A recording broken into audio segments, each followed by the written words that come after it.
അവരുടെ ശമ്പളം എനിക്ക് നിങ്ങൾ തന്നാ മതി. മനസ്സിലായില്ലേ? അവരുടെ പൈസ എനിക്ക് തന്നാ മതി എന്ന്. ഓ ഇങ്ങനെ പോയാ നീ കുറെ പൈസ ഉണ്ടാക്കൂലോടി. നീ ഭയങ്കര കോടീശ്വരി ആവൂലോടി. അപ്പൊ അങ്ങനെ നീ ഫുഡ് ഉണ്ടാക്കി തുടങ്ങി കഴിഞ്ഞാൽ നിന്റെ കയ്യിൽ കാശ് കുമിഞ്ഞു കൂടും. അതിനവർക്ക് തുച്ഛമായിട്ടുള്ള പൈസ അല്ലേ കൊടുക്കണുള്ളൂ. പിന്നെ ഇങ്ങനെ പൈസ കുമിഞ്ഞുകൊണ്ട് കൂടണേ. ഇനി 3 കോടി രൂപയ്ക്ക് ഞാൻ എന്നെ ഇൻഷുർ ചെയ്തേക്കണേ. ആ പൈസ മുഴുവൻ നിനക്ക് കിട്ടൂലേ? നിന്റെ ഫുഡ് അടിച്ച് ഞാൻ വീട്ടു ചെലവ് നിയന്ത്രിക്കുന്ന കാര്യം പറയുമ്പോഴാ ഒരു ഒഴിഞ്ഞ തമാശ. ഇനി അതിന്റെ ഒന്നും ആവശ്യമില്ല. അതിനുള്ള പ്രതിവിധി ഞങ്ങൾ കണ്ടുപിടിച്ചിട്ടുണ്ട്. പ്രതിവിധിയോ? അതേടി പ്രതിവിധി. ഞങ്ങളൊക്കെ മൊബൈൽ നോക്കി നടക്കുമ്പോ നീ ഞങ്ങളെ കളിയാക്കാറില്ലേ പതിവ്? അതെ, ടിവിയിൽ സീരിയൽ കണ്ട് മതിയാമാഞ്ഞിട്ട് ഞങ്ങൾ മൊബൈലിലും സീരിയൽ കണ്ടുകൊണ്ട് നടക്കുമെന്നല്ലേ നീ നാട്ടുകാരോടൊക്കെ പറഞ്ഞുകൊണ്ട് നടക്കണേ. ഗ്യാസിന് പകരം ഞങ്ങൾ കണ്ടുപിടിച്ചൊരു സാധനം ഉണ്ട്. അത് പറ്റേ പാചകം ചെയ്യുമ്പോഴേ ചെലവ് എത്ര ചുരുങ്ങുന്നത് നിനക്കറിയാമോ? അവളുടെ ഒരു കളിയാക്കല്. ഞങ്ങൾക്ക് വിവരമില്ല, ബോധമില്ല, ബുദ്ധിയില്ല. അവളോ സർവജ്ഞപീഠം കയറിയ റാണി, അതിനോടൊപ്പം കുന്തളിക്കാനൊരുത്തൻ.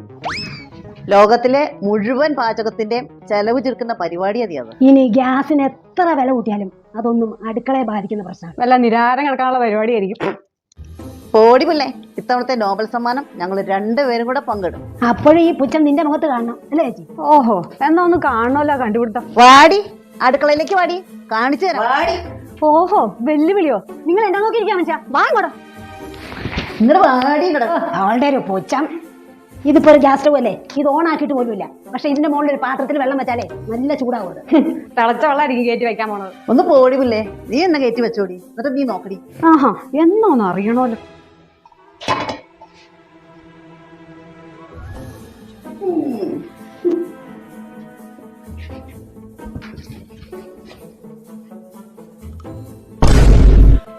ചൂടാവണ്ടല്ലോ.